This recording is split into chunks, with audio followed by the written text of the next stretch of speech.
Alexander Pierce stood at the floor-to-ceiling windows of his penthouse office, gazing out at the Manhattan skyline as the morning sun cast long shadows across the city. At 45, he had everything a man could want: $1 billion real estate empire, multiple properties across the country, and complete control over every aspect of his life. His reflection in the glass showed a man at the peak of his success, tall, distinguished, with silver threading through his dark hair in just the right places to make him look experienced rather than old. The quiet of his morning routine was interrupted by an urgent knock at his office door. His assistant Sarah entered with an unusually concerned expression on her face. "Mr. Pierce, I apologize for the interruption, but there's a situation at your residence that requires your immediate attention," she said, her voice carrying a note of uncertainty he'd never heard before. Alexander raised an eyebrow, annoyed at the disruption of his carefully planned schedule. What kind of situation? The security team called. "There are visitors at your gate, including police officers and—" She hesitated, clearly struggling with how to convey the information. "Your ex-wife, Catherine." The name hit him like a physical blow. Catherine. He hadn't heard from her in nearly 8 years, not since their divorce had been finalized. The memory of their last encounter, her tears, his cold dismissal, flashed through his mind. "Tell them I'm in meetings all day," he said, turning back to the window. "Sir, they're insisting. The police say it's a legal matter that requires your immediate presence." Alexander's jaw tightened. In his world, everything operated according to his schedule, his plans. This unexpected intrusion into his perfectly ordered life was already setting his teeth on edge. "Fine," he snapped, grabbing his suit jacket from the back of his chair. "Cancel my morning appointments. Have James bring the car around." The drive from his office to his mansion in the prestigious Westchester County typically took 45 minutes. Today it felt like an eternity. His mind raced through possibilities. Had Catherine discovered some overlooked clause in their divorce agreement? Was she trying to claim additional assets? Whatever it was, he was certain his team of lawyers could handle it. As his sleek black Mercedes approached the ornate gates of his estate, he saw them. 2 police cruisers, an unmarked car, and a modest SUV he didn't recognize. And there, standing, in a group near the gate, was Catherine. The sight of her after all these years made his heart skip a beat, though he'd never admit it. She looked different. Her once perfectly maintained blonde hair was pulled back in a simple ponytail, and she'd traded her designer clothes for jeans and a casual blouse. But her face, those green eyes and delicate features that had once captivated him, remained unchanged. What stopped him cold, however, were the 4 small figures standing beside her. 4 children, identical in every way, with familiar, green eyes and dark hair. They looked to be about 7 or 8 years old, dressed in matching outfits that somehow made their similarity even more striking. They stood close to Catherine, watching his approach with a mixture of curiosity and apprehension. Alexander's hands gripped the steering wheel so tightly his knuckles turned white. This had to be some kind of joke, a scam, something. He composed himself before stepping out of the car, adjusting his tie and adopting the cool, controlled demeanor that had served him so well in countless high-stakes negotiations. "Catherine," he said, his voice carrying across the driveway with practiced authority. "To what do I owe this unexpected visit?" Catherine stepped forward, and he could see the tension in her shoulders, the slight tremor in her hands. "Hello, Alexander. We need to talk." One of the officers, a senior-looking man with graying hair at his temples, stepped forward. "Mr. Pierce, I'm Detective Rodriguez. We're here to assist in a rather delicate family matter." Family matter? The words echoed in Alexander's head as his gaze was drawn back to the 4 children. Now that he was closer, the resemblance was undeniable. They had Catherine's eyes, but the shape of their faces, the set of their jaws. He was looking at miniature versions of himself. "These are your children, Alexander," Catherine said, her voice steady despite the magnitude of her words. "Your sons, they're 7 years old." The world seemed to tilt on its axis. Alexander felt his carefully constructed reality beginning to crack around the edges. "That's impossible," he said. But even as the words left his mouth, he knew they weren't true. 7 years. The timing aligned perfectly with their last year of marriage. "I underwent fertility treatment during our last year together," Catherine continued, her words cutting through his denial. "I didn't tell you because, well, you made your feelings about children very clear. When I discovered I was pregnant with quadruplets, I knew I had to protect them." Alexander's mind raced back to the divorce proceedings, to the thick stack of papers he'd signed while distracted by the development of his largest project to date, the Pierce Tower in downtown Manhattan. Had there been something in those documents about this, something he'd missed? One of the boys, they were impossible to tell apart, took a small step forward, studying Alexander with an intensity that mirrored his own. The child's analytical gaze was so familiar, it sent a shiver down his spine. "Mr. Pierce," Detective Rodriguez interrupted his thoughts, "there's documented evidence of paternity, including a clause in your divorce agreement that you signed, acknowledging potential custody arrangements for any children resulting from fertility treatments undertaken during the marriage." Alexander's legal training kicked in, and he found himself saying, "I'll need to contact my attorneys." "Of course," Catherine replied, but there was something else in her voice, desperation. "But there's more you need to know. I can't take care of them anymore, not on my own. The investment firm I trusted, they took everything. The trust fund for the boys, my savings, everything." The implications of her words hung in the air between them. She wasn't just here to introduce him to his sons, she was here because she needed help. Because these children, his children, needed help. Alexander looked at the 4 boys again, really looked at them. They stood with perfect posture, quiet and observant, displaying a composure that seemed impossible for their age. One clutched a book to his chest. He could make out the title, "Advanced Mathematics for Young Minds." Another wore a chess club t-shirt. The third had a tablet in his hands. Though he wasn't playing games, Alexander could see complex coding sequences on the screen. "We'll need to verify everything," he said finally, his voice sounding distant to his own ears. "But for now," he hesitated, decades of careful control warring with an unfamiliar instinct. "For now you can come inside, all of you." As he pressed the button to open the gates, Alexander Pierce, the man who had built an empire on his ability to predict and control every variable, felt his perfectly ordered world beginning to transform. What he didn't know, couldn't know, was that this moment would mark the beginning of the most challenging, frightening, and ultimately rewarding year of his life. The grand foyer of Pierce Mansion felt smaller somehow, with 6 new occupants standing in it.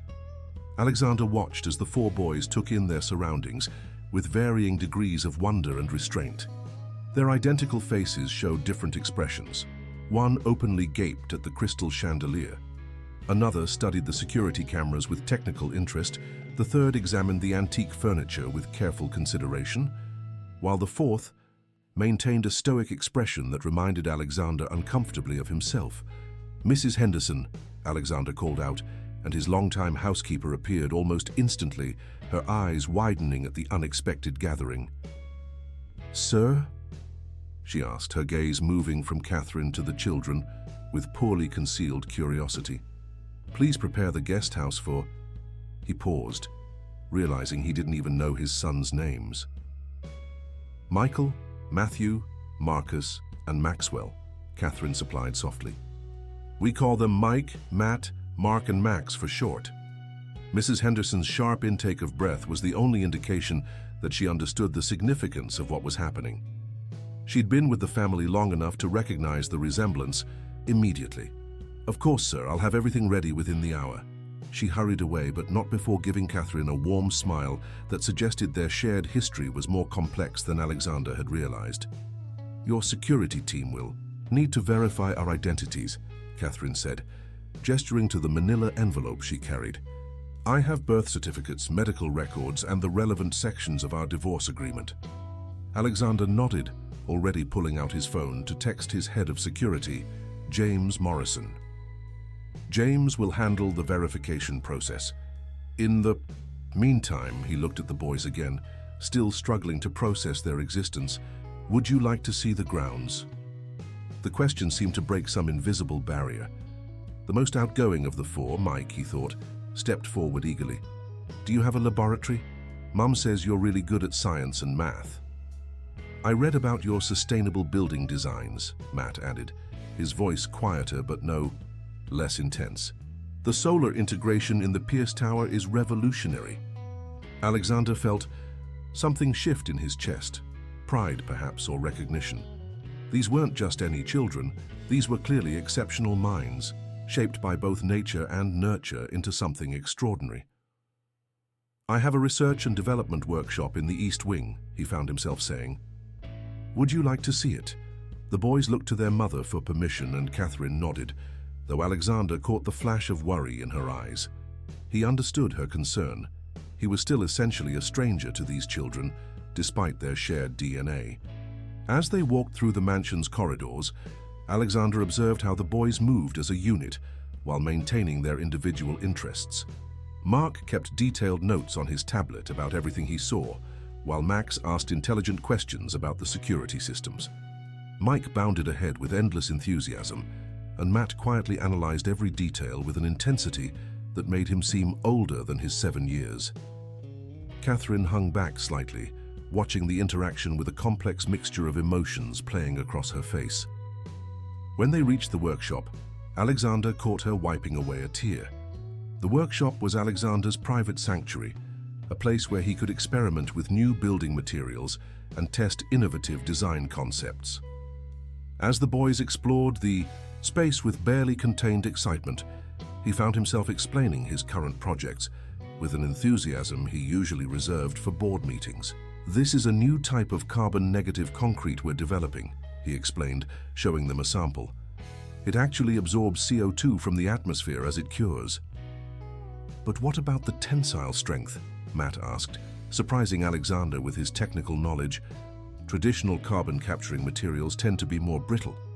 Before Alexander could answer, James appeared at the door, his expression grave.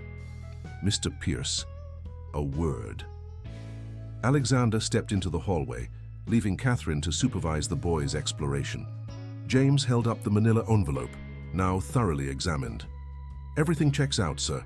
The birth certificates are authentic, and the DNA tests from their regular medical checkups show a 99.9% probability of paternity.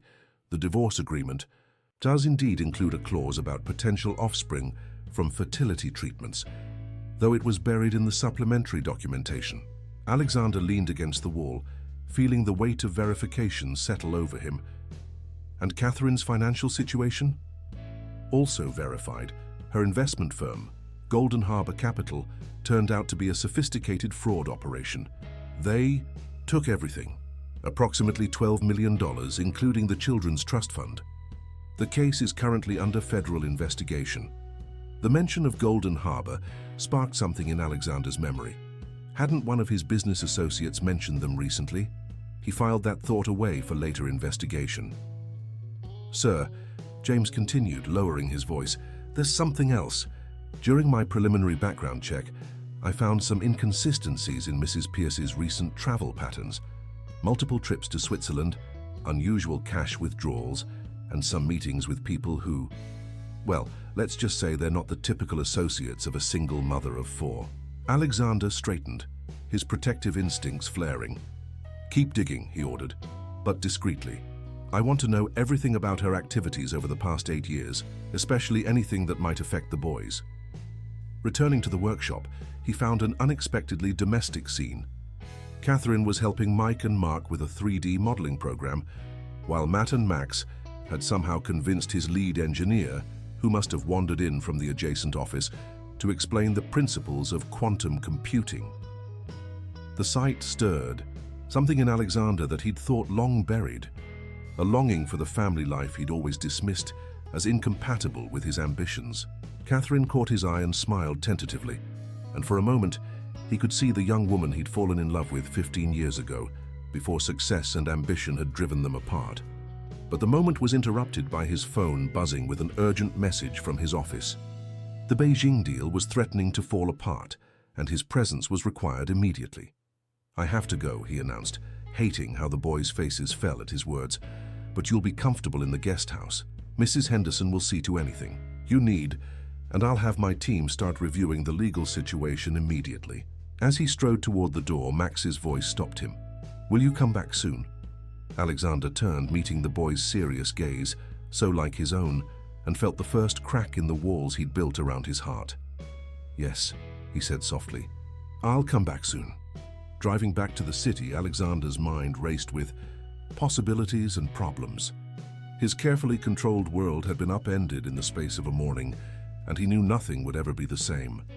What he didn't know was whether the changes would destroy everything he'd built, or transform it into something far more valuable than he'd ever imagined. The guest house, despite its name, was larger than most luxury homes. Catherine stood at its window, watching her sons explore the meticulously maintained gardens outside. The morning sun cast long shadows across the manicured lawn, and she could hear their excited voices as they discovered a hidden koi pond behind a row of carefully trimmed hedges. "The boys seem to be adjusting well," Mrs. Henderson said, appearing beside her with a fresh pot of coffee. The housekeeper's presence was both comforting and unsettling, a reminder of happier times that now felt like another lifetime. "They're resilient," Catherine replied, accepting a cup. "They've had to be." She paused, studying the older woman's familiar face. "Helen, does Alexander ever talk about those days?" Mrs. Henderson busied herself with arranging pastries on a silver tray. "Mr. Pierce doesn't discuss the past. After you left, he threw himself into his work. The man barely sleeps." She hesitated, then added softly, "The music room hasn't been opened since you left." Catherine's hand trembled slightly, causing ripples in her coffee. The music room, where she and Alexander had spent countless evenings, she at the piano, he listening while reviewing contracts, their comfortable silence worth more than words, before ambition and pride had torn them apart. Outside, Max had discovered a chess table set up near the pond. He was already arranging the pieces with practiced precision, while Mark documented the moves on his ever-present tablet. Mike and Matt had found a patch of wildflowers and were engaged in what appeared to be a detailed discussion of pollination patterns. A discreet cough drew Catherine's attention to the doorway, where James Morrison stood with his characteristic, stern expression. "Mrs. Pierce, might I have a word?" Catherine nodded, following the security chief onto the terrace. She'd always found James intimidating during her marriage to Alexander. His unwavering loyalty to her ex-husband and his habit of knowing everything about everyone had made her uncomfortable. Now studying his face, she realized he hadn't changed at all. "I'll be direct," James said, his voice low enough that the boys couldn't hear. "Your recent activities have raised some concerns. Multiple trips to Switzerland, meetings with certain individuals." He let the implication hang in the air. Catherine met his gaze steadily. "You've been watching me." "It's my job to protect Mr. Pierce's interests." "And what about protecting his children?" Catherine challenged, her voice taking on an edge. "Where was your surveillance when Golden Harbor stole their future?" James's expression didn't change, but something flickered in his eyes. "An unfortunate situation. Though some might find it convenient that your financial troubles coincided with your decision to reveal the children's existence." Before Catherine could respond, a commotion from the garden caught their attention. Mike had apparently discovered a mechanical problem with the fountain's pump system and was enthusiastically explaining his solution to his brothers. His voice carried clearly across the lawn. "If we adjust the impeller angle by just 3 degrees, we could increase efficiency by at least 20%. James watched the scene with barely concealed surprise. They're remarkably advanced for their age. "They're their father's sons," Catherine said softly. "Brilliant, driven, and absolutely certain they're right about everything." A hint of affection crept into her voice despite her best efforts. The security chief studied her for a long moment. "Mr. Pierce has arranged for tutors to assess their educational needs. They'll arrive tomorrow morning." "So soon?" Catherine couldn't hide her surprise. "He's already making arrangements." "Mr. Pierce believes in being thorough," James replied. "The tutors are from the Garrison Institute. I believe you're familiar with it?" Catherine felt her heart skip a beat. The Garrison Institute was the most prestigious academic program for gifted children in the country, and the last place she'd visited before fleeing to Switzerland. "Yes," she managed. "I'm familiar with it." James nodded, as if confirming something to himself. "The boy's presence here changes everything, Mrs. Pierce. I hope you understand that whatever game you're playing, they cannot become collateral. Damage." "I'm not playing any game," Catherine insisted, but even to her own ears the words sounded hollow. The security chief's response was interrupted by the arrival of a sleek town car at the main house. Alexander stepped out, his tie loosened slightly, the only visible sign that his day had been stressful. The boys, spotting him, immediately abandoned their activities and ran toward him with an enthusiasm that seemed to startle their father. Catherine watched as Alexander awkwardly accepted their excited greetings, noting how he gradually relaxed as the boys bombarded him with observations about the property and questions about his work. Despite his initial resistance, he was already responding to them, drawn in by their intelligence and curiosity.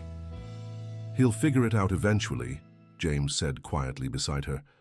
"Whatever it is you're hiding."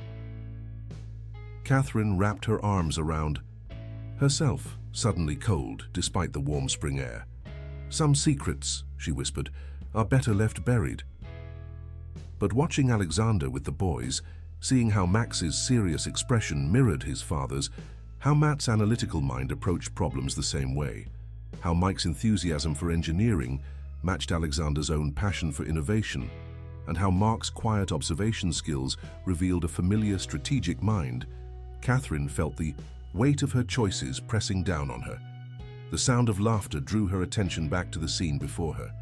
Alexander was actually smiling, a real smile, not his usual controlled expression, as Mike enthusiastically explained his ideas for improving the fountain. The other boys had joined in, each adding their own observations and suggestions, while their father listened with growing interest. Mrs. Henderson appeared at the door again, a strange expression on her face. "The children's rooms are ready," she announced, "and there's a call for you, Mrs. Pierce, from Switzerland."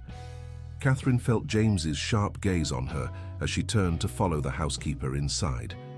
With each step, she felt the carefully constructed facade of her life beginning to crack. She had known returning to Alexander would be dangerous, but watching him with their sons, seeing the family they could have been, might still be, made her question everything. As she reached for the phone, Catherine caught a glimpse of herself in a mirror. Behind her reflection through the window, she could see Alexander leading the boys toward his workshop, probably to explore Mike's fountain improvement ideas. The scene looked so natural, so right, that it almost broke her resolve. Almost. Taking a deep breath, she picked up the phone. "Yes," she answered softly. "I understand. No, nothing has changed. Everything is proceeding according to plan." Alexander stood in his home office well past midnight, staring at the documents spread across his desk. Birth certificates, medical records, school reports, 8 years of his son's lives documented in paper and photographs. Each new piece of information simultaneously answered questions and raised others. The boys' academic achievements were extraordinary. They had been homeschooled using an advanced curriculum that seemed specifically designed to nurture their individual interests while maintaining their collective genius-level IQ scores. Max's chess tournament victories, Mark's programming awards, Mike's engineering competition medals, and Matt's mathematical Olympiad certificates painted a picture of excellence that both thrilled and troubled him. A soft knock interrupted his thoughts. "Come in," he called, expecting Mrs. Henderson with her usual late-night coffee service. Instead, Matt stood in the doorway, clutching a worn notebook. The boy was still dressed, despite the late hour, and something about his serious expression made him look older than his 7 years. "I couldn't sleep," Matt said simply. "The quantum mechanics problem you mentioned earlier, I think I found a different approach." Alexander glanced at his watch, ready to send the child back to bed, but something stopped him. He recognized that look, the burning need to solve a puzzle, to understand, to figure things out. How many nights had he spent exactly like this, unable to rest until he'd worked through a problem? "Show me," he said instead, clearing a space on his desk. Matt approached carefully, opening his notebook to reveal pages of complex calculations. His handwriting was neat and precise, his methodology clear and logical. As he explained his thinking, Alexander found himself drawn into the elegant simplicity of the boy's solution. "This is remarkable," Alexander said finally, studying. "A particularly innovative leap in the calculations. How did you develop this approach?" Matt shrugged slightly. "It just made sense. Mom always says that when you're stuck, you should look at the problem from a different angle." He hesitated, then added, "She said you taught her that." Alexander felt something tighten in his chest. He had said that to Catherine countless times during their marriage, when she was struggling with a difficult piece of music, when they were working through business strategies, when they were trying to solve problems in their relationship. "Your mother is a very intelligent woman," he said carefully. "She's scared," Matt said suddenly, his voice dropping to barely a whisper. "She tries to hide it from us, but we can tell. That's why we came here." Before Alexander could respond to this revelation, a movement in the doorway caught his attention. James stood there holding a file with a Swiss bank's logo clearly visible on its cover. "Matt," Alexander said gently, "why don't you try to get some sleep? We can continue this discussion tomorrow." The boy nodded, gathering his notebook. At the door, he paused. "Dad?" The word hung in the air between them, both foreign and familiar. "Thanks for listening." After Matt left, James entered and closed the door behind him. "We've found something interesting about Mrs. Pierce's activities in Switzerland." Alexander held up a hand. "First, tell me about the Garrison Institute. Have they agreed to take the boys?" "Yes, sir. The headmaster was extremely impressed with their test scores and achievements. However," James paused, choosing his words carefully. "Mrs. Pierce had already applied for their admission 6 months ago." "What?" She had everything prepared. Transcripts, recommendations, even housing arrangements near the campus. It's as if she knew they would end up here. Alexander leaned back in his chair, processing this information. "And Switzerland?" James opened the file. "Mrs. Pierce made regular trips to Zurich over the past year, always meeting with the same group of people. We've identified one as Dr. Elena Rossi, a leading researcher in genetic engineering." "Genetic engineering?" Alexander frowned. What would Catherine want with? He stopped, his eyes falling on the boy's medical records. Something had been nagging at him about those documents, something he couldn't quite place. He pulled them closer, scanning the detailed genetic screening results that had been performed shortly after their birth. "James," he said slowly, "get me everything you can find on Golden Harbor Capital's other investments, particularly anything related to biotech or genetic research." "Already done, sir." James produced another file. They had significant holdings in several research facilities, including one connected to Dr. Rossi's work. The interesting part? Those investments weren't lost in the company's collapse. They were transferred to a private account 2 days before the fraud was discovered. Alexander stood, moving to the window. The guest house was dark, except for one light, Catherine's room. He could see her silhouette moving behind the curtains, pacing. "Sir," James said quietly, "there's more. The boy's original birth certificates. There are some inconsistencies in the hospital records, small things, easily overlooked, but enough to make you wonder," Alexander finished. He turned back to his desk, picking up a recent photograph of his sons. 4 identical faces smiled back at him, each bearing his features, his expressions. 2 identical? "What are you hiding, Catherine?" he murmured. In the distance, a car's headlights appeared at the estate's gate, then quickly disappeared. James immediately reached for his phone, checking the security feeds. "That's the 3rd unmarked vehicle this week," he reported. "They're watching the property." Alexander's protective instincts surged.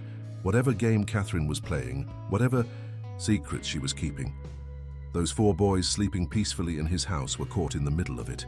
His sons, genetic mysteries or not, they were his responsibility now. "Increase security," he ordered. "No one enters or leaves the property without my direct authorization. And James, get me everything you can find on Dr. Elena Rossi's research. Everything. As James left, Alexander returned to the window. The light in Catherine's room had gone out, but he couldn't shake the feeling that somewhere in the darkness, answers were waiting to be discovered. Answers that might shatter his newly found family before he'd even had a chance to truly know them. The Garrison Institute's assessment team arrived precisely at 9 the next morning. Alexander watched from his study as 3 distinguished academics made their way up the main driveway. Their expressions a mixture of professional curiosity and barely concealed excitement. The opportunity to evaluate quadruplets of this caliber was unprecedented in their field. Dr. Sarah Chen, the lead assessor, had established her reputation studying exceptional cognitive development in young children. Her colleagues, Dr. Richards and Dr. Martinez, specialized in advanced mathematics and engineering, respectively. They represented the best minds in gifted education, and Alexander noticed how Catherine tensed slightly when they entered the house. "Mrs. Pierce," Dr. Chen greeted warmly, "we've heard so much about your remarkable boys. The preliminary tests you submitted were extraordinary." "Thank you," Catherine replied, her smile not quite reaching her eyes. "The boys are in the library preparing for your visit." Alexander followed the group down the hallway, noting how Catherine positioned herself between the assessors and the library doors like a protective barrier. When they entered, the scene before them made even the experienced educators pause in surprise. The boys had transformed the formal library into what looked like a miniature think tank. Each had claimed a corner of the room, creating distinct work areas that reflected their individual interests. Max had chess pieces arranged in complex patterns across multiple boards, his tablet displaying game theory algorithms. Mark sat surrounded by computers, lines of code scrolling across their screens. Mike had dismantled and reassembled what appeared to be several small robots, while Matt's space was covered in mathematical equations that stretched across multiple whiteboards. "Remarkable," Dr. Martinez whispered, studying Mike's robotic creations. These modifications, they're years beyond graduate-level engineering. Dr. Richards moved to examine Matt's equations. This is an original approach to the Riemann hypothesis from a 7-year-old. Alexander felt a surge of pride, followed immediately by an unsettling question. How had Catherine managed to provide this level of education while supposedly hiding in the mountains? The resources required would have been enormous.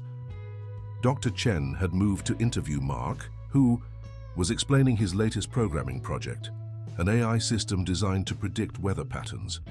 "You've integrated quantum computing principles into your code," she noted, impressed. "Where did you learn about that?" "Mom taught us the basics," Mark replied, not looking up from his screen. "But we mostly figured it out ourselves. It's not that complicated once you understand the fundamental principles of superposition." Catherine's sharp intake of breath was almost imperceptible, but Alexander caught it. He turned to study her face and saw something there. Fear, pride, both? "Mrs. Pierce," Dr. Chen said, turning away from Mark, "might we speak privately about the boys' previous educational experiences?" Before Catherine could respond, a commotion outside drew everyone's attention. James burst into the library, his normally composed demeanor slightly ruffled. "Mr. Pierce, there's a situation that requires your immediate attention." Alexander followed his security chief into the hallway, leaving Catherine with the assessment team. "What is it?" "Dr. Elena." "Rossi is here," James said quietly. "She's demanding to see Mrs. Pierce." Alexander's pulse quickened. "The geneticist from Switzerland here?" "Yes, sir, and she's not alone. There's a man with her, Dr. Victor Klein. He's one of the leading researchers in reproductive technology and genetic engineering." Through the library windows, Alexander could see a sleek European car parked in the circular driveway. An elegant woman in her 50s stood beside it, her bearing confident and professional. The man with her was older, distinguished-looking, with the kind of presence that commanded attention. "Keep them outside," Alexander ordered. "I want to know exactly why they're here before they get anywhere near those boys." But as he turned back toward the library, he found Catherine standing in the doorway.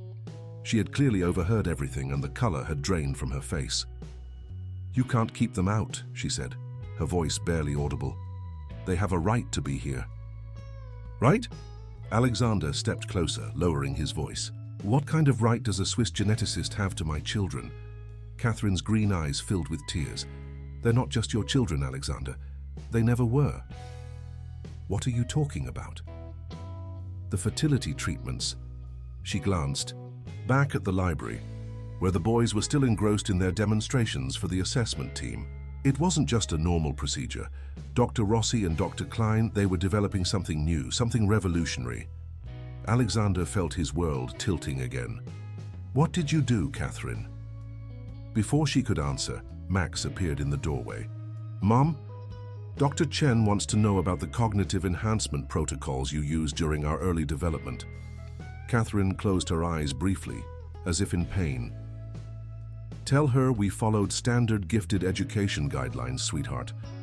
But Max, with his father's piercing gaze, wasn't so easily deflected. "But what about the genetic optimization treatments? Should I mention those?" Alexander grabbed Catherine's arm, pulling her into his private study. "Genetic optimization? What exactly happened in that fertility clinic?" Outside, they could hear Dr. Rossi's accented voice growing more insistent.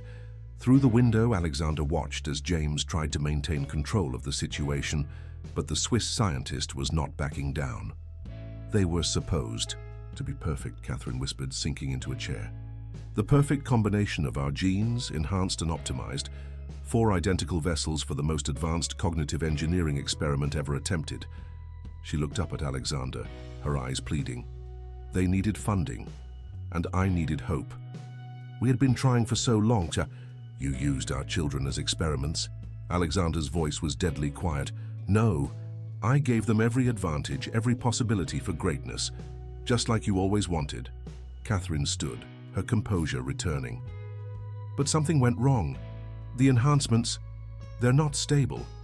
That's why we need Dr. Rossi and Dr. Klein. The boys are starting to show signs of—" A crash from the library interrupted her explanation. They rushed back to find Mike standing in the middle of chaos, broken equipment scattered around him, his hands trembling, his eyes unfocused. "It's happening again," Mark announced calmly, typing rapidly on his computer. "Neural pathway disruption, just like last time. Should I start the stabilization protocol, Mom?"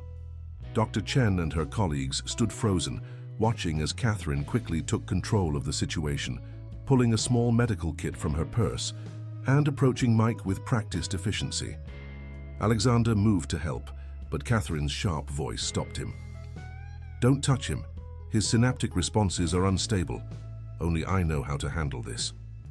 As she administered what looked like a specialized injection, Alexander caught sight of Dr. Rossi and Dr. Klein through the window. They were watching the scene unfold with expressions that mixed concern with scientific interest. In that moment, looking at his son's frightened face and Catherine's desperate actions, Alexander Pierce realized that the truth about his children might be far more complex and far more dangerous than he could have imagined.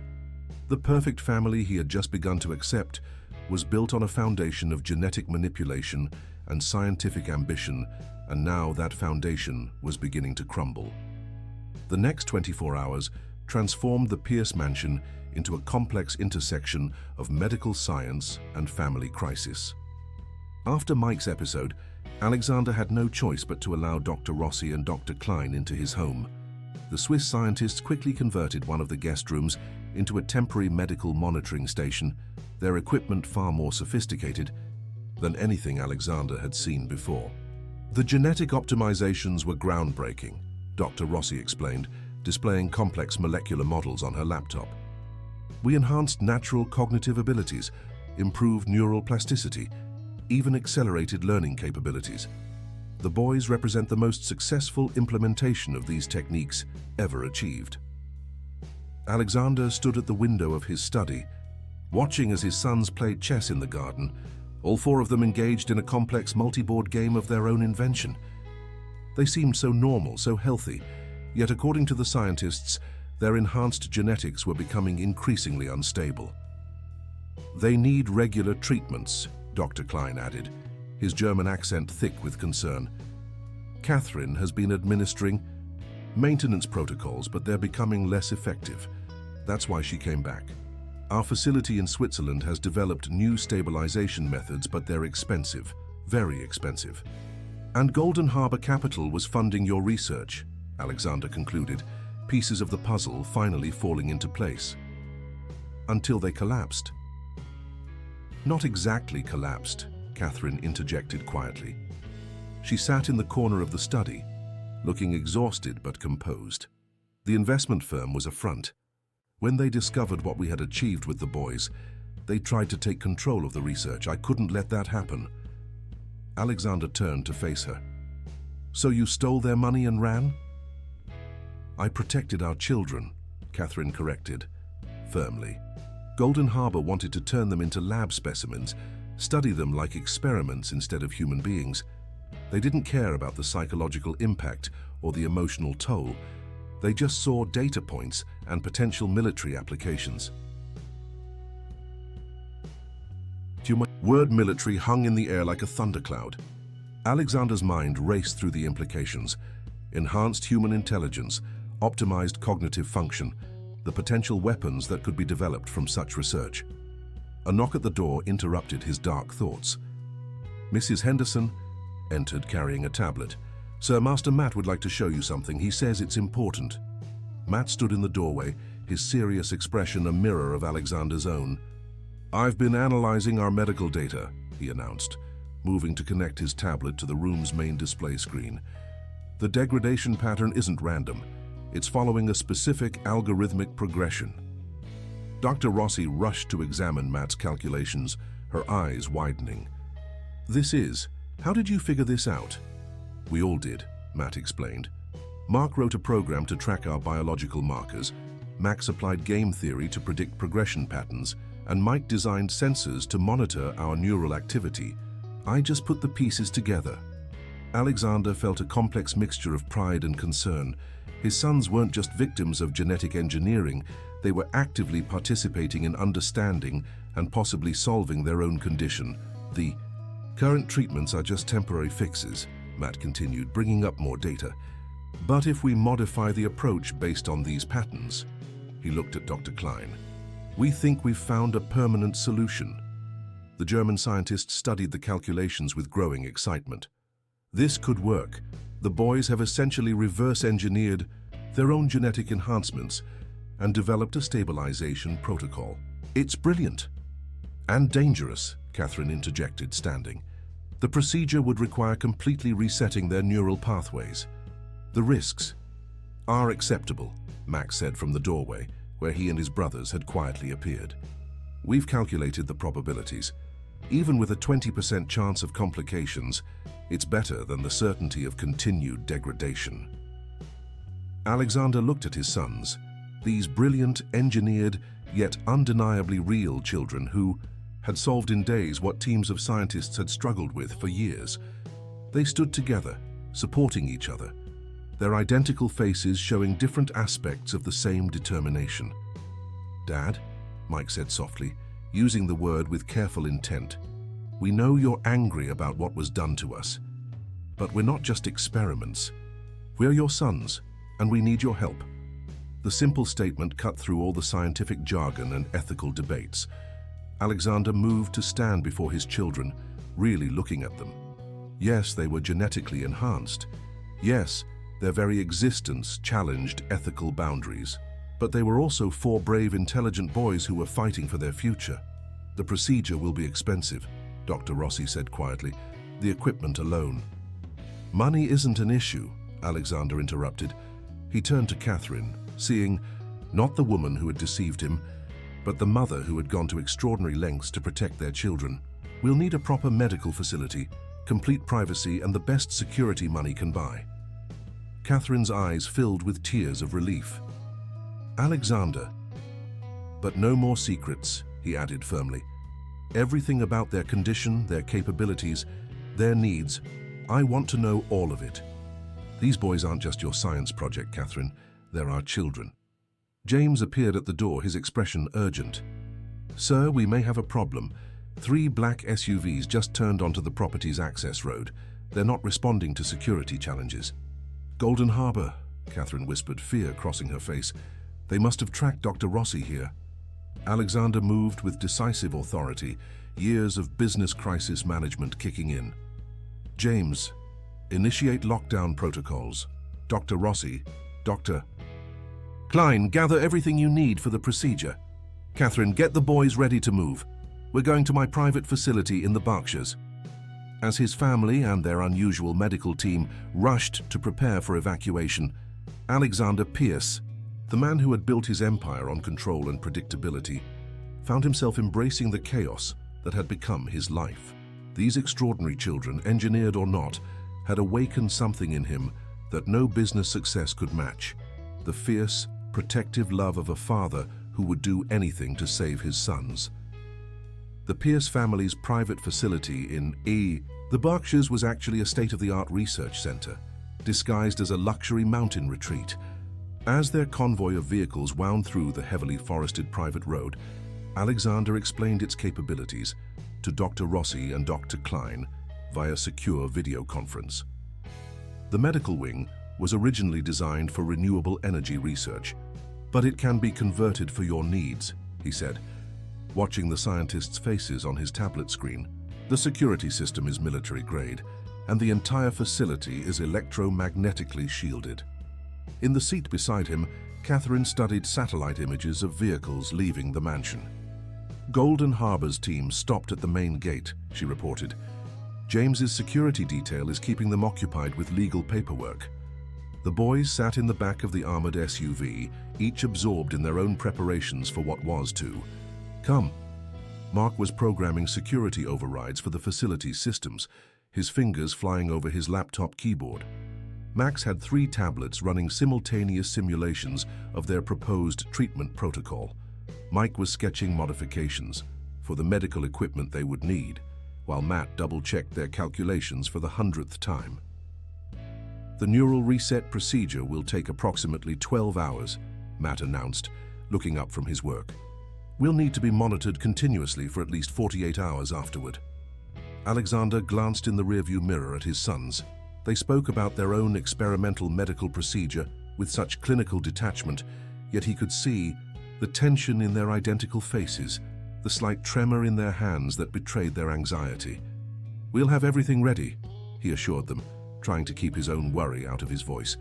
The facility has backup generators, and I'm flying in additional medical staff from our research division in Singapore. Catherine touched his arm lightly, the first voluntary contact between them since the truth had come out. Thank you, Alexander, for everything. He wanted to stay angry with her, to hold on to his sense of betrayal. But looking at their sons, in the mirror, he couldn't deny that her actions, however questionable, had given him something extraordinary. These brilliant, brave children who faced their own genetic instability with such courage and determination, they were worth every ethical line that had been crossed.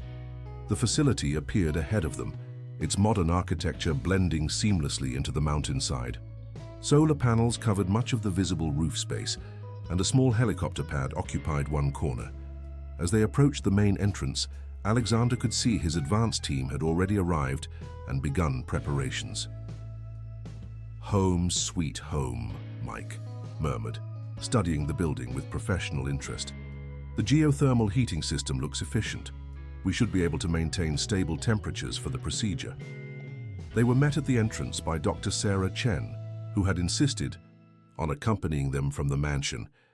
The equipment is being set up according to the boys' specifications, she reported. I must say their design modifications are remarkable. Several of my colleagues at MIT have already expressed interest in reviewing the protocols. No outside. Contact, Catherine said sharply. Not until we know the procedure works and the boys are safe. Alexander led them through the facility's winding corridors to the medical wing, where Dr. Rossi and Dr. Klein's team was already unpacking specialized equipment that had been rushed in by private jet. The room looked like something from a science fiction movie. Advanced monitoring systems, neural interface devices, and equipment Alexander had never seen before. We'll need to begin soon, Dr. Klein said, checking readings on one of the machines. The boy's neural stability is decreasing faster than anticipated. As if to emphasize his point, Mark suddenly stumbled, his laptop clattering to the floor. Max caught him before he could fall, but all four boys showed signs of strain. Slight tremors, occasional muscle spasms, moments of confused speech.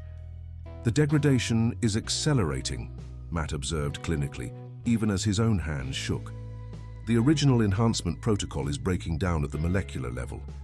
Catherine moved to help Mark to a bed, her face tight with worry. "How long do we have?" "Based on current progression rates," Max consulted one of his tablets, "less than 6 hours before permanent neural damage begins."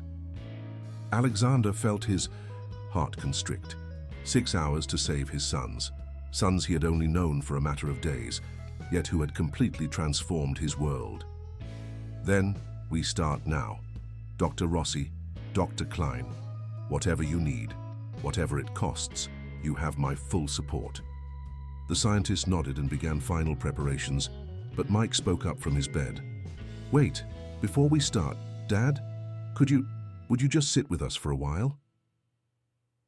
The request, so simple and childlike amid all the advanced science and medical preparations, struck Alexander to his core. These weren't just scientific marvels or genetic experiments, they were children, his children, and they were scared.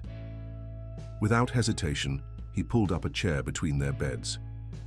Catherine sat opposite him, and for a moment they were simply a family drawing comfort from each other's presence. "Tell us about when you were our age," Mark asked softly. "Mom says you were already building things, inventing stuff." Alexander smiled, remembering his own childhood experiments. "My first invention was a solar-powered alarm clock. It caught fire and nearly burned down our apartment." The boys laughed, and for a precious few minutes, they shared stories and jokes, pretending they were just a normal family having a normal conversation. But the medical equipment beeped insistently around them, and the tremors in the boys' hands grew worse. "It's time," Dr. Rossi said gently. As the medical team moved in to begin the procedure, Alexander found himself holding his breath. Everything he had built, every success he had achieved, seemed meaningless compared to the next 12 hours. His empire of steel and glass could crumble to dust, but if his sons survived, if they could be saved from the very brilliance that made them extraordinary, nothing else would matter. Catherine gripped his hand as the first monitors were attached to the boys' heads. Neither of them spoke, but in that moment of shared fear and hope, years of hurt and mistrust began to heal. Whatever happened next, they would face it together, as a family. The hours crept by with excruciating slowness. Alexander and Catherine maintained their vigil, as Dr. Rossi and Dr. Klein worked with precise, careful movements, adjusting equipment and monitoring vital signs. The boys had been sedated, their usually active minds quiet for the first time since Alexander had met them. Dr. Chen stayed in the observation room, documenting every aspect of the procedure. Her academic interest was obvious, but Alexander had seen genuine concern in her eyes when she looked at the boys. They had a way of affecting everyone they met, of making people care about them beyond their extraordinary capabilities. Neural pathway reconstruction at 20%, Dr. Klein announced, studying a complex three-dimensional display of the boys' brain activity. Stability holding within acceptable parameters. Catherine paced the length of the room, stopping occasionally to touch one of the boys' hands or smooth their dark hair. Alexander noticed she whispered something to each of them every time she passed. A prayer, perhaps, or words of encouragement they couldn't hear. "You never told me why you chose their names," Alexander said softly, trying to distract her from her worry. Catherine paused in her pacing, a sad smile crossing her face. "Michael was your grandfather's name, the one who taught you about building things. Matthew was my father's name. Marcus was the name of the professor who first encouraged your interest in engineering. And Maxwell," she glanced at their youngest son by 4 minutes. "Well, that was obvious, wasn't it? The physicist who revolutionized our understanding of electromagnetism. You used to talk about him all the time when we first met." The thoughtfulness of her choices struck him. Even in hiding, even while keeping the boy's existence a secret, She had given them names that connected them to their father's history, his passions. "Catherine," he began, but was interrupted by a sudden surge of activity from the medical team. "Neural. Cascade beginning," Dr. Rossi called out, her fingers flying over a control panel. "Phase 2 initiating." The monitors showed increasing activity in the boys' brains, patterns of light and energy that seemed to dance across the screens. Dr. Klein made rapid adjustments to various pieces of equipment, his expression intense with concentration. "This is the critical phase," he explained without looking up.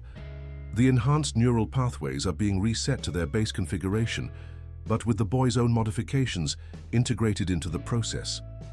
Alexander moved closer to the beds, studying his sons' peaceful faces. In sleep, they looked even more alike, yet he had already learned to distinguish their subtle differences: the slight arch of Mike's eyebrows, the faint freckle on Mark's chin, the way Matt's hair fell slightly differently than his brother's, the tiny scar above Max's right eye from a chess tournament accident. "Mr. Pierce," James's voice came through the secure communication system. "We have a situation at the main gate." Alexander stepped into the hallway to take the call. "Report. 3 vehicles attempting to breach the perimeter. Professional team, well equipped. They're using some kind of electronic interference device." "Golden Harbor," Alexander growled. "How long can you hold them?" "The outer defenses will last at least 4 hours. I've already called in additional security from our New York office." "Good. Whatever it takes, James. Those boys are not to be disturbed." Returning to the medical room, Alexander found Catherine in intense discussion with Dr. Rossi. The Swiss scientist was pointing to something on one of her screens, her expression concerned. "The neural reset is progressing faster than expected," Dr. Rossi explained when Alexander joined them. "The boys' enhanced intelligence seems to be accelerating the process, adapting and improving our protocols even while they're sedated." "Is that dangerous?" Alexander asked. "Actually, it's remarkable," Dr. Klein interjected. "They're not just accepting the treatment, they're optimizing it. Their brains are essentially rewriting the procedure to make it more efficient." Catherine managed a small laugh, despite her worry. "Even unconscious, they can't help trying to improve things, just like their father." Next few hours passed in a blur of medical terminology and tense monitoring. The boys' vital signs remained stable, but their brain activity was unlike anything the scientists had ever seen. Patterns of neural connection formed and reformed at impossible speeds, creating new pathways even as the old unstable ones were reset. "Final phase beginning," Dr. Rossi announced as the procedure entered its 11th hour. "Neural pathway reconstruction at 98%. Alexander and Catherine stood together, watching as the medical team began the delicate process of bringing the boys out of sedation. The monitors showed strong, stable patterns, but would the procedure actually work? Mike was the first to open his eyes, blinking slowly in the bright medical lights. "Did someone get the license plate of that truck?" he mumbled. A collective laugh of relief filled the room. One by one, the other boys began to wake, each showing signs of their distinct personalities even in their groggy state. Mark immediately asked for his laptop. Matt wanted to know the final statistical outcomes of the procedure, and Max simply gave his parents a thumbs up. Dr. Klein ran preliminary neural scans, his excitement growing with each test. "The instabilities are gone. The enhanced pathways have been successfully reset and integrated. It's better than we could have hoped." "Better how?" Alexander asked. The boys' modifications to the procedure didn't just stabilize their condition, they improved it. Their cognitive enhancements are now permanently stable, and their neural efficiency has actually increased by approximately 23%. Catherine sank into a chair, tears of relief streaming down her face. "They're going to be all right?" "More than all right," Dr. Rossi confirmed. "They're going to be extraordinary, but on their own terms now, not because of our original enhancements." Alexander felt a weight lift from his shoulders, only to be replaced immediately by a new concern as James's voice came through the comm system again. "Sir, they've breached the outer perimeter. Estimated 15 minutes until they reach the facility. The boys, still groggy but rapidly regaining their sharp mental focus, exchanged looks. "Dad," Matt said, his voice stronger now, "I think we have an idea about how to handle Golden Harbor." Alexander looked at his sons, tired but alive, enhanced but stable, and clearly ready to take on whatever challenges came next. "I'm listening," he said, and 4 identical grins lit up the room. The boys' plan was elegantly simple yet brilliantly complex, much like the boys themselves. As Golden Harbor's team approached the facility, the Pierce children were already in motion, their newly stabilized minds working in perfect harmony. "The facility's systems are completely under our control," Mark announced from his workstation, where multiple screens displayed security feeds and building schematics. Despite having just undergone major medical procedure, his fingers flew across the keyboards with practiced precision. Mike had taken charge of the facility's engineering systems, his enhanced understanding of the building's infrastructure proving invaluable. Environmental controls optimized, all secondary systems ready for implementation. Max sat cross-legged on his bed, a chessboard in front of him, but he wasn't playing a game. He was mapping out Golden Harbor's potential moves and counter-moves, treating the entire situation like a grand strategic puzzle. "They'll split into 3 teams, he predicted. Standard tactical approach for a building this size. Matt was working with the facility's communication systems, his calculations ensuring their plan would unfold with perfect timing. Electromagnetic interference patterns are set. They won't be able to maintain internal communications once they're inside. Alexander watched his sons work with a mixture of pride and amazement. These children, who had been strangers to him just days ago, were now orchestrating an intricate defense of their family with the kind of strategic thinking that had made him a business titan. "Mr. Pierce," James's voice crackled through the comm. "They're at the main entrance. Professional team, at least 12 operatives. They're using specialized equipment to bypass the security systems." "Let them," Max said calmly, moving a knight on his chessboard. "That's exactly what we want." Catherine stood by the windows, watching as black-clad figures moved across the facility's grounds. "Are you sure about this?" she asked the boys. "These people, they're dangerous." "Mom," Mike said with a gentle smile, "we're not just 4 kids anymore. We're the children of Catherine and Alexander Pierce. We've got this." The confidence in his voice was echoed in his brother's expressions. They had inherited their father's strategic mind and their mother's determination, combined with their own unique enhanced capabilities. More importantly, they were finally working together as a family. "First team entering through the main lobby," Mark reported, his screens showing the intruder's progress. "Second team approaching the service entrance. Third team on the roof." "Just like you predicted," Alexander said to Max, who nodded without looking up from his chessboard. "They think they're following standard infiltration protocols," Max explained, "but they're actually playing our game now."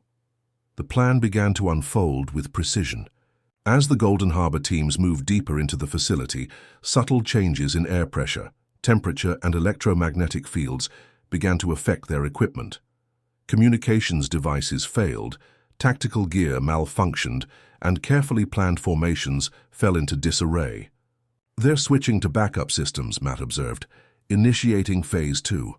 Suddenly, every screen, monitor, and digital display in the facility came to life, displaying the same message, complex mathematical equations that seemed to solve themselves in real time, revealing a simple truth. Golden Harbor's entire financial empire was built on fraudulent algorithms. "The evidence is being transmitted to every major financial regulatory body worldwide," Mark announced. "Their entire operation will be exposed in 3, 2, 1. On his screens, they could see the Golden Harbor teams receiving urgent messages on their backup devices. Their coordinated infiltration turned to chaos, as orders were apparently being received to abort the mission immediately. Their board of directors just received proof that their chief financial officer has been embezzling funds for years, Mike explained with a grin. "We didn't even have to fake that part. We just found the evidence and made sure it couldn't be hidden anymore." "The Swiss authorities are particularly interested in their illegal genetic research funding," Matt added. "Dr. Rossi, your testimony about their attempts to weaponize the enhancement protocols will be very helpful." The Swiss scientist shook her head in amazement. "You orchestrated all of this while recovering from major neural reconstruction?" "Well, we had been gathering the evidence for months," Max admitted. "Mom taught us to always be prepared." Catherine moved to stand behind her youngest son, placing a hand on his shoulder. "I taught you to be careful," she corrected softly. "You taught yourselves to be extraordinary." Through the facility's cameras, they watched as the Golden Harbor teams retreated in disarray, their carefully planned operation collapsing in the face of financial ruin and criminal exposure. But Alexander noticed something his sons hadn't mentioned in their plan. "The evidence you gathered," he said slowly, "it doesn't just implicate Golden Harbor, does it? There must be records of the original genetic enhancement procedures, the legal documents, everything." The boys exchanged glances before Matt spoke. "We protected everyone involved in our creation," he assured his father. "Dr. Rossi and Dr. Klein's research will be recognized for its medical applications, not its genetic enhancement potential. Mom's actions will be seen as protecting us from exploitation, and you," he smiled, "you're the father who did everything to save his children once he knew they existed." "The world will know we're unusual," Mark added, "but they'll never know exactly how or why. We'll just be the extraordinary Pierce quadruplets, a genetic miracle. And Golden Harbor will be too busy dealing with their own legal problems to ever threaten us again," Max concluded, finally looking up from his chessboard. Checkmate. Alexander looked at his sons, these brilliant, enhanced yet fundamentally good-hearted children who had found a way to protect their family without destroying others. They had his business instincts and their mother's compassion, combined with their own unique moral compass. "I don't suppose," he said with a small smile, "that any of you would be interested in joining Pierce Enterprises when you're older." 4 identical grins answered his question, but it was Mike who spoke. "Actually, Dad, we have some ideas about the company's renewable energy division that we'd like to discuss." Dr. Klein cleared his throat from his position by the medical monitors. "As fascinating as your corporate future may be, you all still need rest. The neural reconstruction was successful, but your bodies need time to adjust." The boys groaned in unison, but settled back into their beds. As the excitement of their victory faded, the exhaustion of their ordeal began to show on their young faces. Catherine began tucking them in, a mother's touch that even genetically enhanced children still needed. Alexander watched her move from bed to bed, remembering how she had done everything, ethical and unethical, to protect these boys. He couldn't condone her methods, but looking at their sons, he understood her choices. "Dad?" Matt's sleepy voice drew his attention. "Will you tell us more about your first inventions tomorrow? The ones that didn't catch fire?" Alexander smiled, pulling up a chair between the beds. "How about I tell you now? It all started with a solar-powered alarm clock." As he began his story, Alexander Pierce, the man who had built his life on control and precision, realized that sometimes the most extraordinary things in life were the ones you never planned for, like 4 brilliant boys who had inherited his mind, their mother's heart, and something uniquely their own that no genetic enhancement could ever create. 1 month later, the Pierce mansion buzzed with activity as final preparations were made for the boys' 8th birthday celebration. The formal gardens had been transformed into a wonderland of science and discovery, with interactive exhibits, designed by the boys themselves, showcasing their unique interests and talents. Mike had created a series of working renewable energy demonstrations, including a miniature solar array that powered the garden's lighting system. Mark's coding expertise was on display in a virtual reality experience that let guests explore the mansion's history. Matt had designed mathematical puzzle stations that challenged even the most brilliant adult minds, while Max had set up multiple chessboards for simultaneous exhibition matches. "The Garrison Institute's headmaster is here," Mrs. Henderson announced, finding Alexander in his study. "Along with half the scientific community of the East Coast, it seems." Alexander straightened his tie, smiling at the housekeeper, who had become even more integral to their unusual family dynamic. "How are the boys doing?" "Master Mike is making last-minute adjustments to his solar panels. Master Mark is debugging the virtual reality program. Master Matt is triple-checking his puzzle solutions, and Master Max is—" She paused, her eyes twinkling. "Well, he's teaching your security chief some rather advanced chess strategies." The relationship between James and the boys had evolved in unexpected ways since the Golden Harbor incident. The security chief had discovered that his protective instincts extended naturally to these extraordinary children, and they in turn had adopted him as a kind of uncle figure. "And Catherine?" Alexander asked softly. "In the music room," Mrs. Henderson replied. "She's been there all morning." The music room. After 8 years of silence, the grand piano had recently been tuned, its rich tones once again filling the mansion. Catherine had begun playing again, often accompanied by the boys who, despite their technical genius, had inherited their mother's love of music. Alexander found her there, practicing a piece he recognized from their early days together. She looked up as he entered, her fingers continuing to move across the keys. "The guests are arriving?" "Most of them." He sat beside her on the bench like he had so many times before. Dr. Rossi sent a message. "The Medical Review Board has officially approved the boy's treatment protocol for use in other cases of genetic instability. She says it could help thousands of people." Catherine's hands stilled on the keys. "They did that themselves, you know. Found a way to turn something potentially dangerous into something healing." She turned to look at him. "Like us." The past month had been a journey of rediscovery for both of them. The walls built by years of secrets and separation had slowly crumbled as they learned to be parents together, supporting their extraordinary sons while remembering what had drawn them to each other in the first place. "Do you regret it?" Alexander asked. "Any of it?" Catherine considered the question carefully. "The deception? Yes, keeping them from you, absolutely.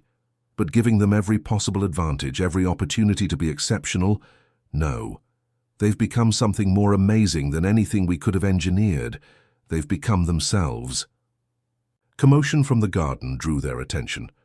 Through the windows, they could see their sons demonstrating their various projects to an enthusiastic crowd of guests.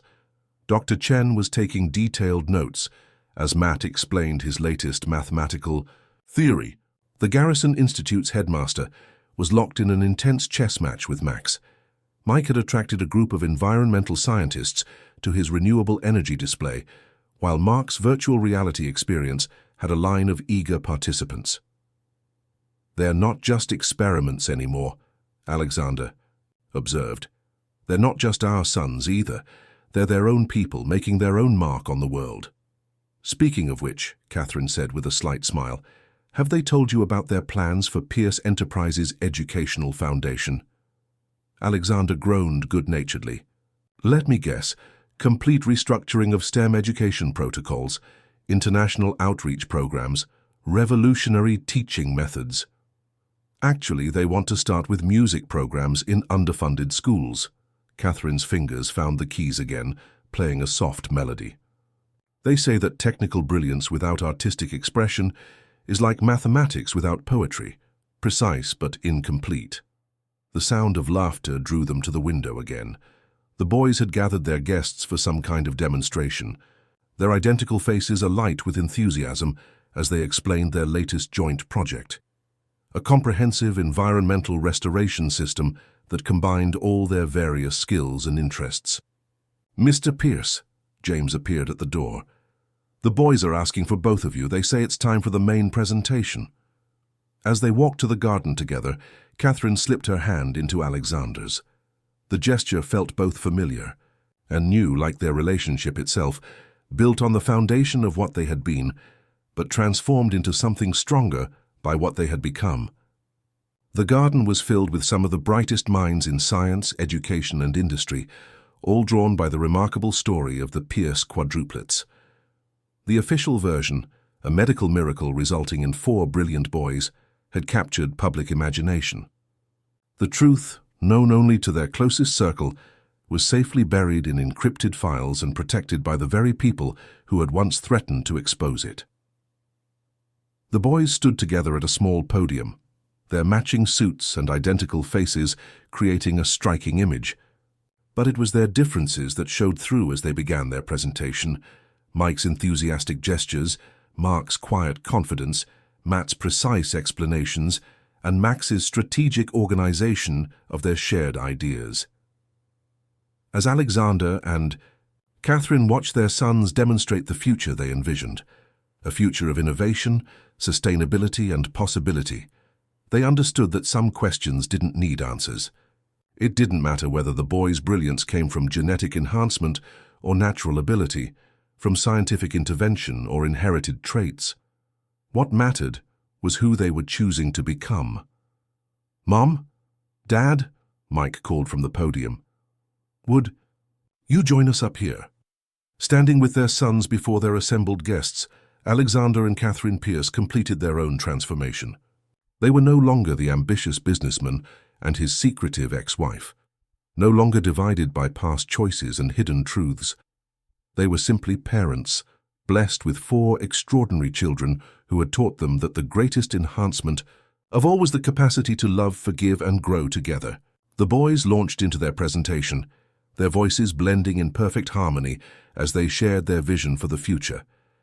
And in that moment, watching his family shine together, Alexander Pierce finally understood that true perfection wasn't found in genetic codes or enhanced abilities. It was found in the imperfect, unexpected, wonderful journey of becoming who you were meant to be. 6 months after the birthday celebration, autumn painted the grounds of Pierce Mansion in brilliant shades of red and gold. The changes in the landscape mirrored the transformations within the household itself, where new routines and relationships had taken root and flourished. The guest house stood empty now. Catherine had moved back into the mansion proper, though in a separate wing from Alexander. Their reconciliation was progressing slowly, thoughtfully, with the same careful consideration they now applied to all their choices regarding their extraordinary family. In the newly renovated East Wing, each of the boys had their own laboratory space, designed to nurture their individual interests while encouraging collaboration. The sound of their work, mechanical tinkering, computer keys clicking, passionate discussions about quantum theory, had become the mansion's heartbeat. The neural integration continues to exceed expectations, Dr. Rossi reported during her monthly video conference. Her face on the large screen in Alexander's study showed genuine excitement. The boys' latest scans show perfect stability, and their cognitive enhancement patterns have actually improved. They've been testing their capabilities, Catherine added from her position by the window. In controlled ways, she quickly assured both Alexander and the doctor. They're learning their limits and possibilities together. As if to demonstrate her point, a small explosion echoed from Mike's lab followed, immediately by his voice. "It's okay, totally under control, just a small miscalculation in the fusion reaction simulation." Alexander and Catherine exchanged knowing looks. Their second son's enthusiasm for pushing boundaries hadn't diminished. But he had learned to build better safety protocols into his experiments, usually after being reminded by his brothers. The Garrison Institute reports that their remote learning program is working exceptionally well. Dr. Chen's voice joined the video conference. "Though I must say, most of the time it seems the boys are teaching us rather than the other way around." The educational arrangement they had developed was as unique as the children it served. The boys attended specialized classes virtually, allowing them to progress at their own extraordinary pace while maintaining the security and stability of their home environment. More importantly, it gave them time to be children, albeit extraordinarily gifted ones, in a safe and nurturing environment. "Dad?" Matt's voice came through the study's intercom. "Could you come to the main lab? We want to show you something." Alexander found all 4 boys gathered around a holographic display that took up most of the central laboratory space. The image floating in the air showed a complex architectural structure, unlike anything he had seen before. "We've been working on this for the past 3 months, Mark explained, manipulating the display with practiced gestures. "It's a completely self-sustainable research and education center." "The design incorporates Mike's latest solar technology," Max added, highlighting various sections of the building, "and Mark's AI systems for environmental control." The mathematical models for the structural design are revolutionary, Matt continued, pulling up a series of equations that made Alexander's head spin. It's going to change how we think about architectural engineering. Alexander studied the design with growing amazement. This is extraordinary, but the cost of building something like this. That's the best part, Mike interrupted excitedly. We've figured out how to make it cost-effective. The initial investment would be offset by energy savings within 5 years. And we already have interested investors, Max added with a slight smirk. The same ones who used to back Golden Harbor, actually. They're quite eager to repair their reputations with more legitimate ventures. Catherine appeared in the doorway, drawn by the excitement in their sons' voices. What are you going to call it? The boys exchanged glances before Matt answered. The Pierce Foundation for Advanced Learning and Research. Or PIAFALA for short, Mike added, though we're still working on a better acronym. Alexander felt his throat tighten with emotion. These children, who had entered his life so unexpectedly, had not only embraced their heritage, but were already working to build upon it, to create something meaningful from the complicated circumstances of their creation. There's more, Mark said softly. We want it to be open to other children like us, not necessarily genetically enhanced, but different, gifted kids who need a place to belong, to explore their potential without fear of being misunderstood or exploited. A safe harbor, Catherine whispered, the irony of the phrase not lost on any of them. Exactly, Max confirmed, but we need both of you to help make it happen. Dad's business expertise, Mom's understanding of special needs education, and your experience in keeping extraordinary children grounded and human, Matt finished, looking at both his parents. Alexander moved to examine the hologram more closely, his mind already racing with possibilities. The design was revolutionary, yes, but it was the purpose behind it that truly impressed him. His sons had taken everything they had experienced, the isolation, the fear, the uncertainty about their own nature, and transformed it into something that could help others. When do we start? He asked simply. The boys' faces lit up with identical grins.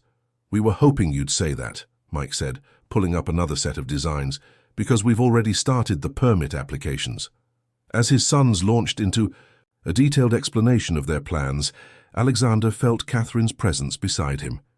They watched their children, these remarkable beings who were somehow both scientifically enhanced and completely wonderfully human, and shared a moment of perfect understanding.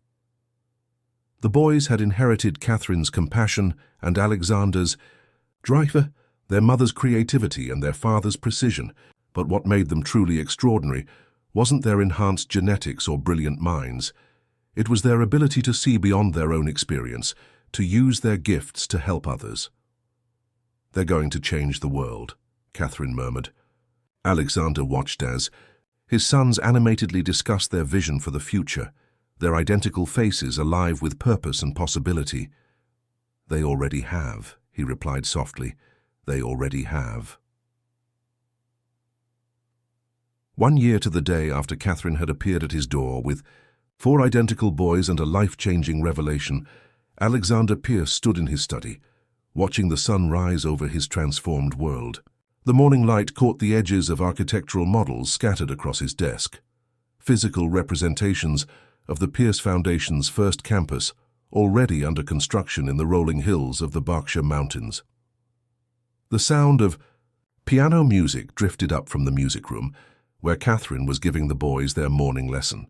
Despite their technological brilliance, she had insisted on balancing their education with art and music. To everyone's surprise, the boys had embraced it wholeheartedly, their enhanced minds finding fascinating connections between musical patterns and mathematical sequences. Mr. Pierce, Mrs. Henderson appeared at the door. The board members are gathering in the conference room. Today marked a pivotal moment in the Pierce family's journey. The Pierce Foundation was being officially incorporated as a separate entity from Pierce Enterprises, with its own board of directors and mission statement. It represented not just a new business venture, but a new chapter in their family's story. As Alexander made his way to the conference room, he passed the boys' wing of the mansion. Through open doors, he could see evidence of their various ongoing projects. Mike's lab was organized chaos, with half-built renewable energy prototypes covering every surface. Mark's space was dominated by screens displaying complex coding sequences. Matt's walls were covered in mathematical formulae that seemed to flow like abstract art. Max's room was Spartanly neat, with multiple chessboards set up in various stages of strategic warfare.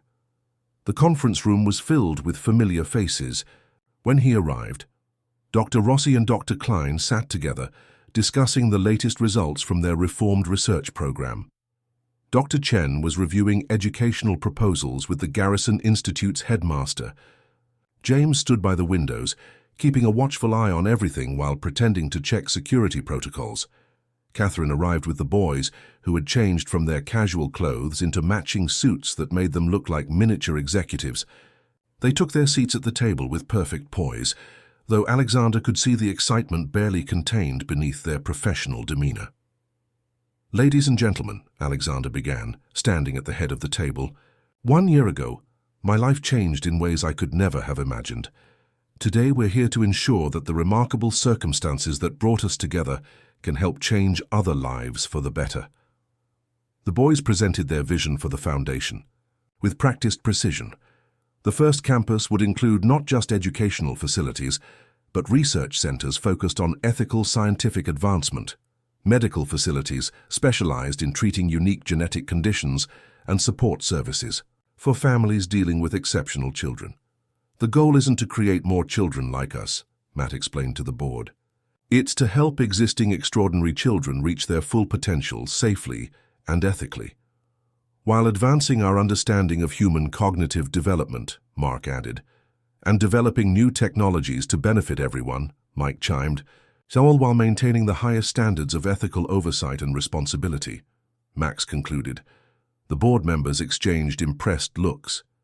These children, who had once been seen as potential weapons or laboratory specimens, had become advocates for responsible scientific advancement and ethical innovation.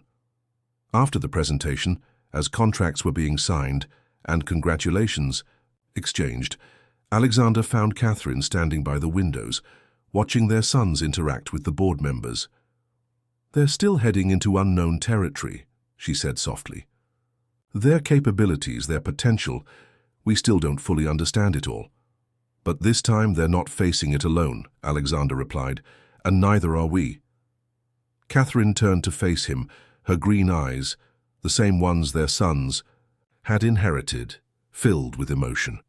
"I was so afraid for so long, afraid of what they might become, afraid of losing them, afraid of facing you. And now I'm only afraid of not being able to keep up with them," she said with a laugh. "Did you see the quantum physics paper Matt submitted to MIT last week?" Alexander smiled, remembering his own bewilderment at trying to understand their son's latest achievements. "At least we can still help with the business side of things, though I suspect it won't be long before they're teaching us about that too." A commotion from the conference table drew their attention. The boys had brought up a holographic display of the Foundation's campus, and Mike was enthusiastically explaining his latest modifications to the solar collection system. Board members leaned forward in their chairs, captivated by the presentation. "Mr. Pierce," James approached quietly, "the security updates you requested have been implemented at the construction site, and—" he hesitated slightly, "the music room renovation plans are ready for your approval." Alexander nodded, catching Catherine's surprised look. The renovation would expand the music room into a proper performance space, with enough room for 4 grand pianos. It was meant to be a surprise for both Catherine and the boys, a symbol of how far they had come and how much further they could go together. As the meeting concluded and the board members departed, the Pierce family gathered in the garden, their favorite spot for family discussions. The autumn air was crisp, carrying the promise of change and new beginnings. "So," Mike said, practically bouncing with excitement, "when can we start working on the quantum computing laboratory design?" "After you finish your music practice," Catherine answered firmly, though her eyes twinkled with amusement. "And after we review the environmental impact studies," Alexander added. The boys groaned in unison, but their complaints were good-natured. They understood now that their extraordinary abilities came with extraordinary responsibilities, to themselves, to their family, and to the world they were helping to shape. "Dad," Matt asked suddenly, "do you remember what you said when you first saw us? That it was impossible?" Alexander looked at his sons, these remarkable children who had transformed his life in ways he could never have imagined. "I was wrong," he said simply. "You weren't impossible. You were improbable, extraordinary, and exactly what I never knew I needed." As the sun set over the Pierce mansion, casting long shadows across the garden where a family sat planning their future together, the impossible had indeed become probable, the extraordinary had become wonderful, and the imperfect had become perfect in its own unique way.